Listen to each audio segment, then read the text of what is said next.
Hello students, good morning.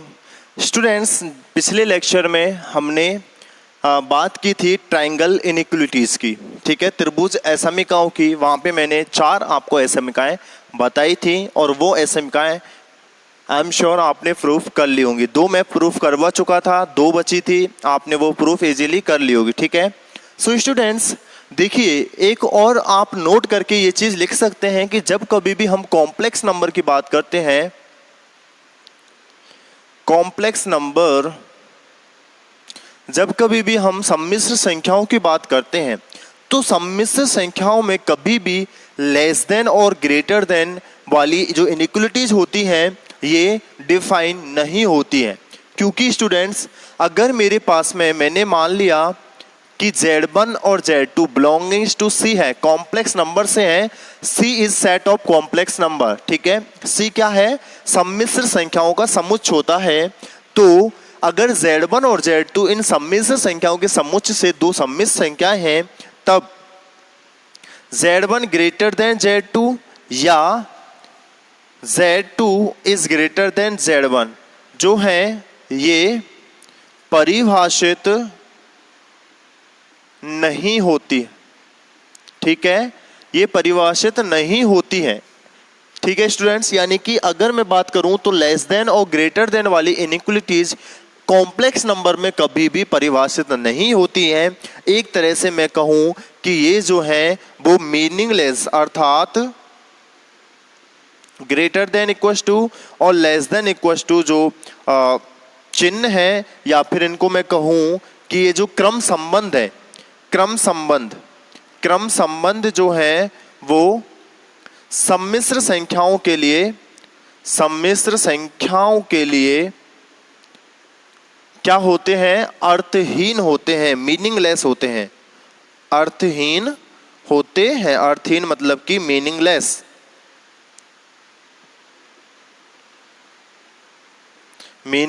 होते हैं, ठीक है। परंतु स्टूडेंट्स ये जो है वो केवल और केवल तभी मीनिंगफुल होंगे, कब? ये तभी संभव है कब? जब Z1 व Z2 दोनों क्या हों? विशुद्ध वास्तविक संख्याएं हों।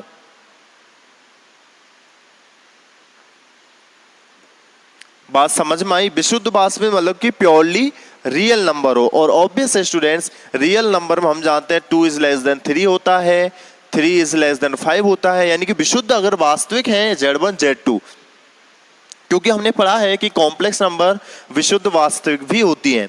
तो कई बार क्या होता है, जैसे कि हमें दे देता है 1, तो 1 बिलोंगिंग्स टू अगर C दिया है इन्होंने, यानी कि 1 प्लस की ये क्या है? 0 आयोटा, जो कि काल्पनिक संख्या है। और मैंने कहा था कि C जो होता है सेट ऑफ कॉम्प्लेक्स नंबर, अर्थात सम्मिश्र संख्याओं का समुच्चय जो है वो हमेशा क्या होता है? सब सुपर सेट होता है किसका? रियल नंबर का। सही बात है। तो इसीलिए हम रियल नंबर जितने भी हैं उन सभी को कॉम्प्लेक्स नंबर में भी इंक्लूड करते हैं, ठीक है। तो ये एक मेन नोट था अपने पास में कि हमारे पास में कभी भी लेस देन ग्रेटर देन वाली ये चीज़ें यहाँ पे मीनिंगलेस होती हैं अगर ये प्योरली इमेजिनरी या फिर मैं कहूँ कि ये सम्मिश्र संख्याएं कॉम्प्लेक्स नंबर हैं। लेकिन अगर ये प्योरली रियल हैं तो फिर ये चीज़ें हमारे पास में संभव हो जाती हैं, ग्रेटर देन और लेस देन इक्वल टू, ठीक है। सो चलिए आज हम बात करने वाले हैं, ये स्क्रीनशॉट ले लिया करो आप, जो भी मैं नोट या फिर कुछ भी लिखवाता हूं। आज हम बात करते हैं स्टूडेंट्स एम्पलीट्यूड और argument of a complex number, अर्थात सम्मिश्र संख्या का मापांक। स्टूडेंट्स स्टार्टिंग है अपनी ये कॉम्प्लेक्स नंबर की और आपके लिए ये चीज़ें नहीं है, नई चीज़ें हैं, इसीलिए मैं आपको कम से कम स्टार्टिंग में कम से कम मैटर पढ़ने को दे रहा हूं ताकि आप डीपली उन सारी चीज़ों को समझ सको, ठीक है। अगर आप सोच रहे होंगे कि सर की स्पीड काफ़ी कम चल रही है या फिर सर पेज में एक ही टॉपिक को कंप्लीट करवा रहे हैं, लेकिन आप देखो टाइम में वही पूरा ले रहा हूँ, क्योंकि टाइम ज़रूरी है। स्टार्टिंग में अगर आप बेस मजबूत नहीं करते हो तो फिर बाद में स्पीड रखने का कोई भी सेंस रहता नहीं है, ठीक है। तो सम्मिश्र संख्या का मापांक क्या होता है स्टूडेंट्स? सम्मिश्र संख्या का मापांक जो होता है स्टूडेंट्स, वो हम वैसे तो बेसिकली देख चुके हैं कि क्या है, ठीक है। एक तरीके से हमारे पास में यदि z equal to x plus के आयोटा y एक सम्मिश्र संख्या है, एक सम्मिश्र संख्या है, तब z का मापांक, z का जो मापांक होता है, z का मापांक वास्तविक अक्ष, सम्मिश्र संख्या के वास्तविक अक्ष या फिर सम्मिश्र समतल, मापांक z का मापांक सम्मिश्र समतल, सम्मिश्र समतल के वास्तविक अक्ष, वास्तविक अक्ष हम पढ़ चुके हैं। सम्मिश्र समतल में वास्तविक अक्ष क्या होता है? वास्तविक अक्ष अर्थात x अक्ष से क्या होता है? झुकाव होता है, स्लोप। This is slope. यानी कि क्योंकि हम पढ़ चुके हैं कि सम्मिश्र संख्या का मापांक जो होता है वो होता है theta, that is theta equal to tan inverse y upon x। और थीटा हम देख चुके हैं, थीटा क्या होता था? x एक्सिस के साथ में किसी भी सम्मिश्र संख्या जिसको मैंने ordered pair x, y denote किया है, इसके साथ में ये angle theta and this is r। तो ये थीटा x एक्सिस अर्थात सम्मिश्र समतल, ये xy समतल है जिसे हमने सम्मिश्र समतल नाम दिया था। इस xy समतल के वास्तविक अक्ष अर्थात x एक्सिस से क्या होता है? झुकाव होता है। क्या? सम्मिश्र संख्या z का मापांक, ठीक है, जिसे आर्ग्यूमेंट ऑफ z या एम्पलीट्यूड ऑफ z से व्यक्त किया जाता है, ठीक है। तथा इसका जो मान है माइनस पाई से प्लस पाई के मध्य होता है, माइनस पाई के प्लस पाई के बीच में होता है, जिसे मुख्य मापांक, प्रिंसिपल आर्ग्यूमेंट्स,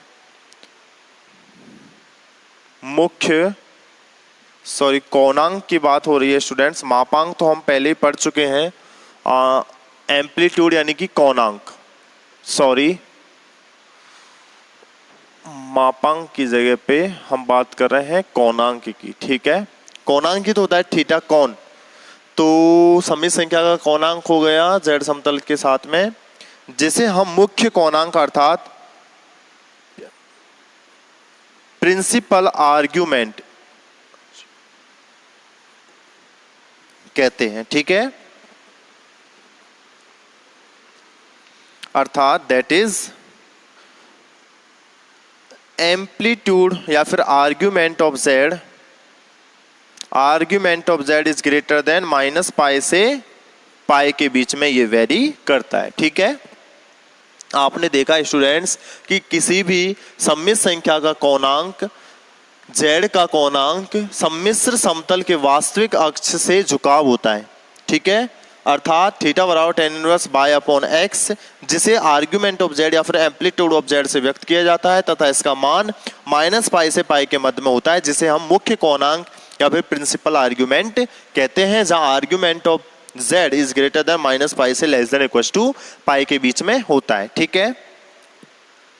इसके अलावा यदि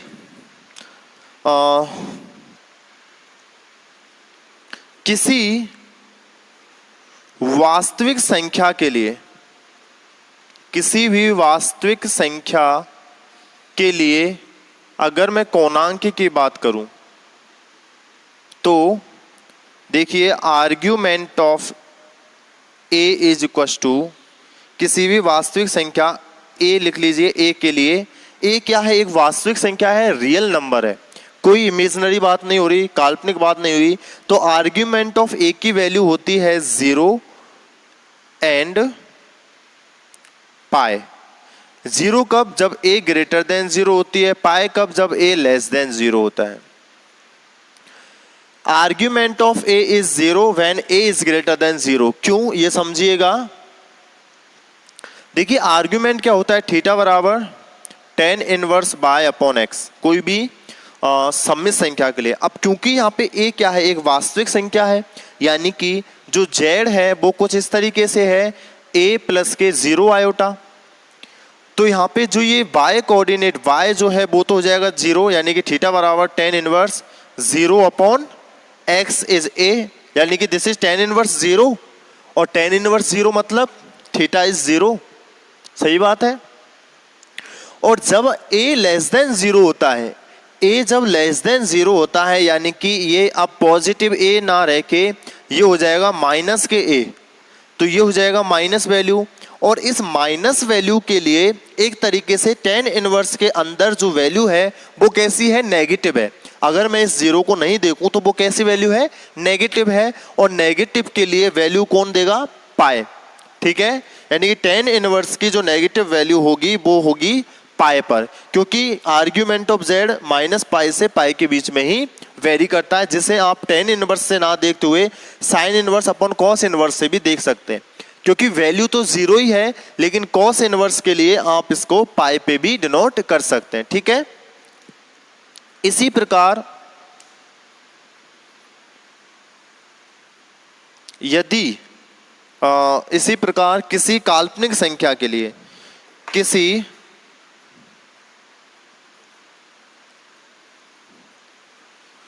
काल्पनिक संख्या ए आयोटा के लिए कोणांक क्या होगा, किसी काल्पनिक संख्या ए आयोटा के लिए कोणांक, यानी कि आर्ग्यूमेंट ऑफ ए आयोटा बराबर आर्ग्यूमेंट ऑफ ए आयोटा क्या होगा।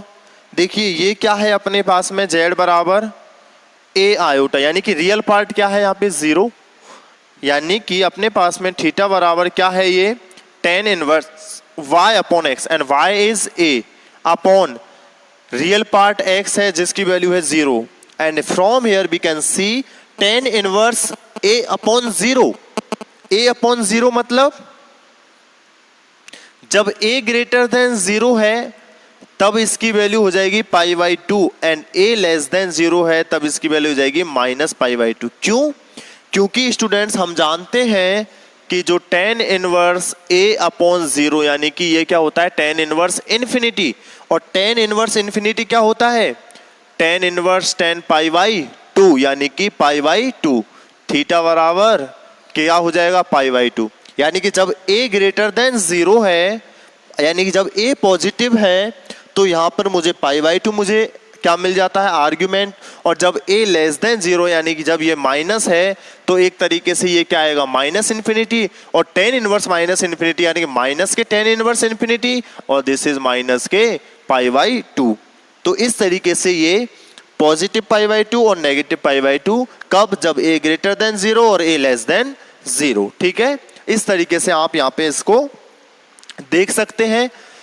तो एक बार आप इसको भी लिख लीजिए। ठीक है, फिर आगे बढ़ते हैं। नाउ स्टूडेंट्स, हम बात कर रहे हैं आर्ग्यूमेंट अर्थात कोणांक, और हमने जब कभी भी देखिए संयुग्मी पढ़ा था हमने, संयुग्मी के बाद और भी बहुत कुछ चीज़ें पढ़ी थी, और उन पर बेस मैंने हर चीज़ के लिए, हर एक टॉपिक के लिए गुणधर्म पढ़े थे। तो इसके लिए भी कुछ गुणधर्म है, ठीक है, यानी कि कुछ परिणाम है, कुछ रिजल्ट्स हैं, उनको हम देख लेते हैं। तो सम्मित संख्याओं के कोणांक पर बेस कुछ परिणाम, सम्मित संख्या का कोणांक व इसके परिणाम कौन कौन से देखिएगा। देखिए हम जानते हैं आर्ग्यूमेंट ऑफ z होता है, क्या होता है ये, आर्ग्यूमेंट ऑफ z होता है किसी भी सम्मिश्र संख्या z का कोणांक। ठीक है, तो पहली प्रॉपर्टी यानी कि पहला जो परिणाम है वो ये है कि आर्ग्यूमेंट ऑफ जेड बार जो है वो बराबर होता है माइनस के आर्ग्यूमेंट ऑफ जेड के। अब ये कैसे, क्योंकि स्टूडेंट्स हम जानते हैं इन पोलर फॉर्म, ध्रुवीय रूप में, चूंकि ध्रुवीय रूप में z क्या होता है, r e की पावर आयोटा थीटा। सही बात है, z जो होता है वो होता है r e की पावर आयोटा थीटा। ओके, तब z बार क्या होता है, r e की पावर आयोटा माइनस थीटा। यही तो होता है, r e की पावर आयोटा माइनस की थीटा। माइनस थीटा क्यों? क्योंकि स्टूडेंट्स r e की पावर आयोटा थीटा जब आप करते हैं तो वो होता है x बराबर r cos थीटा और y बराबर r sin थीटा।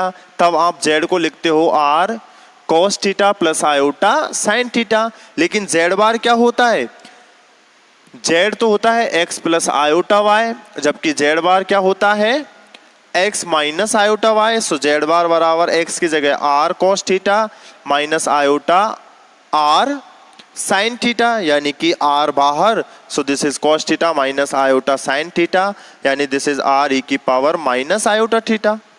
ये सही बात है। तो ये होता है z बार। तो जब z r e की पावर आयोटा थीटा होता है तो z बार r e की पावर आयोटा माइनस थीटा होता है। इसीलिए आर्ग्यूमेंट ऑफ z बार बराबर क्या होता है, आर्ग्यूमेंट क्या होता है, थीटा।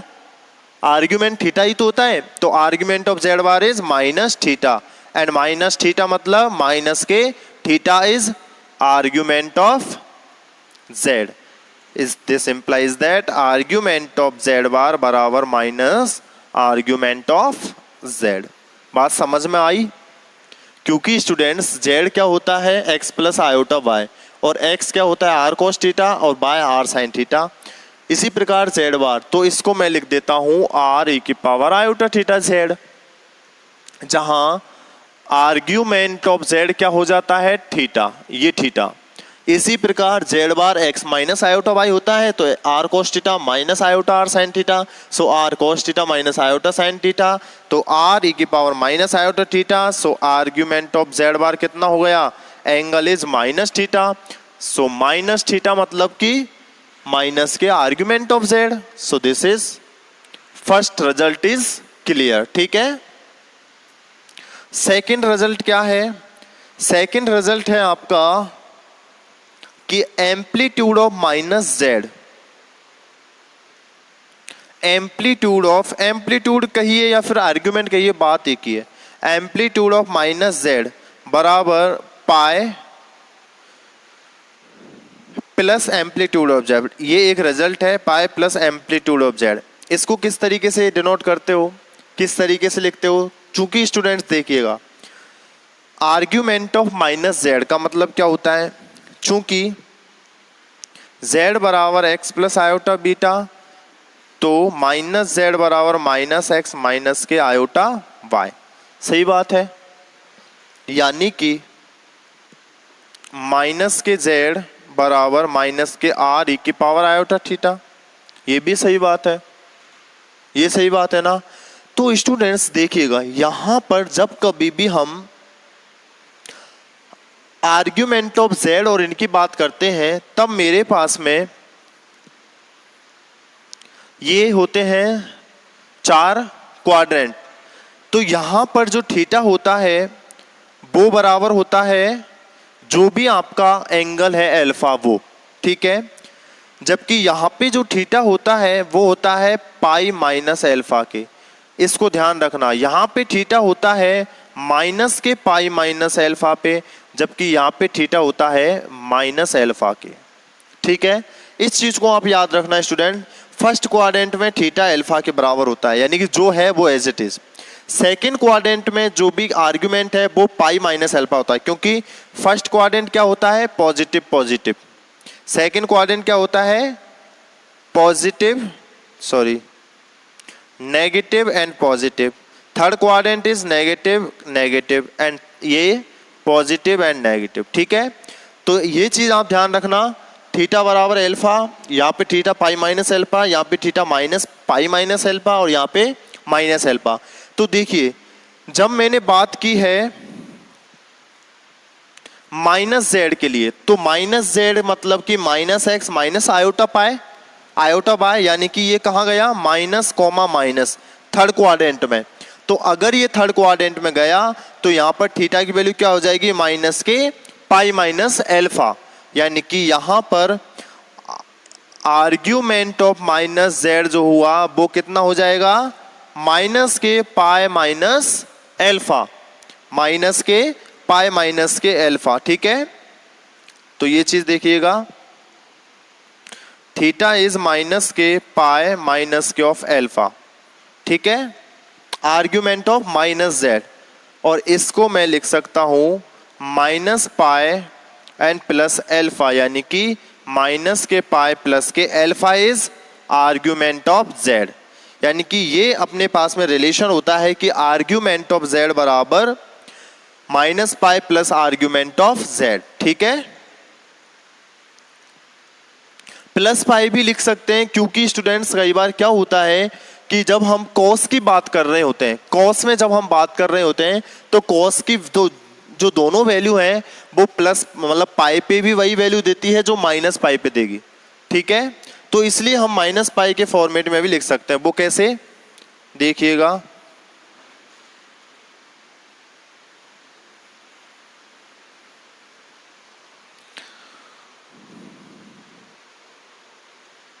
देखिए मेरे पास में क्या है एम्पलीट्यूड ऑफ माइनस जेड बराबर पाई प्लस के एम्पलीट्यूड ऑफ जेड। ठीक है, यानी कि यहाँ से मुझे एक प्रॉपर्टी मिलती है कि एम्पलीट्यूड ऑफ माइनस के जेड या फिर amplitude of positive Z minus के एम्पलीट्यूड ऑफ माइनस के जेड बराबर प्लस माइनस पाई। तो इसको भी मैं स्टूडेंट्स वहीं से प्रूव कर सकता हूँ जो मुझे मिला, क्योंकि एम्पलीट्यूड ऑफ जेड क्या था मैंने अभी यहाँ से निकाला था, इन दोनों थीटा बराबर अल्फा, थीटा बराबर पाई माइनस अल्फा, थीटा बराबर माइनस के of pi minus alpha and theta बराबर माइनस अल्फा। तो एम्पलीट्यूड ऑफ जेड क्या है, ये थर्ड प्रॉपर्टी है अपनी की, एम्पलीट्यूड ऑफ जेड इज कितना हो गया यहाँ पे this is alpha and minus amplitude of minus z is minus के पाई माइनस अल्फा, माइनस के pi minus alpha, so which is equals to alpha minus और minus plus pi and this is minus alpha, this alpha से alpha cancel यानी कि पाई। ठीक है, कितना हुआ पॉजिटिव पाई, और हमें क्या चाहिए प्लस माइनस पाई।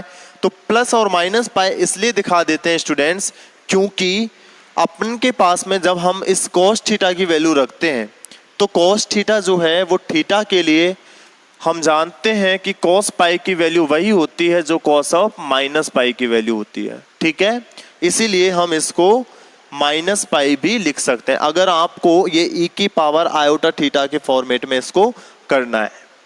ठीक है, यहां तक कोई प्रॉब्लम? ठीक है स्टूडेंट्स, बाकी की चीजें जो हैं यानी कि बाकी के जो अपने आगे के वो हैं परिणाम उनको हम नेक्स्ट लेक्चर में प्रूव करेंगे। वो इसलिए क्योंकि मैंने आपको एक प्रोसीजर बता दी है कि ध्रुवीय रूप से, इन ध्रुवीय रूपों से आप और संग में ये जो फॉर्म है वो केवल इस दूसरी और तीसरी प्रॉपर्टी के लिए यूजफुल है। ठीक है, इसको अगर आप कर सको तो इससे भी करके देखना, अगर हो जाए तो, अगर नहीं होता है तो वो मैं कल बता दूंगा आपको अगर ये यहाँ से हो जाता है। अदरवाइज बाकी के जितने भी परिणाम हैं वो z equal to r e की पावर आयोटा थीटा वाली फॉर्म से ही प्रूफ होंगे। आपके पास में आज का वर्क यही है कि इनको आप आर ई की पावर आयोटा थीटा बाकी के जितने भी इसमें परिणाम हैं जे तक आपके परिणाम हैं इनको आप इस तरीके से प्रूफ करना है। ठीक है, क्योंकि नेक्स्ट लेक्चर में जब मैं बात करूंगा तो इन परिणामों को मैं भी प्रूफ करवाऊंगा लेकिन मैं थोड़ा फास्टली लेके चलूंगा। ठीक है, इससे अच्छा है कि आप उनको पहले ही करके रखो। ओके, सो आज के लिए स्टूडेंट्स इतना ही। कोणांक हमने पढ़ लिया, इन पे बेस परिणाम को किस तरीके से प्रूफ किया था पोलर फॉर्म से। ठीक है, तो वहीं से हम बाकी के रिजल्ट्स को भी प्रूफ कर सकते हैं इजीली। सो वो आपको करना है, नेक्स्ट लेक्चर में मैं भी इनको परिणाम को प्रूफ करवाऊंगा, लेकिन थोड़ा फास्टली। ठीक है, सो अब आपकी इच्छा है कि आपको वो खुद से सॉल्व करने हैं या फिर मैं ही करवाऊं तब भी करना है। सो आज के लिए इतना ही। Thank you so much.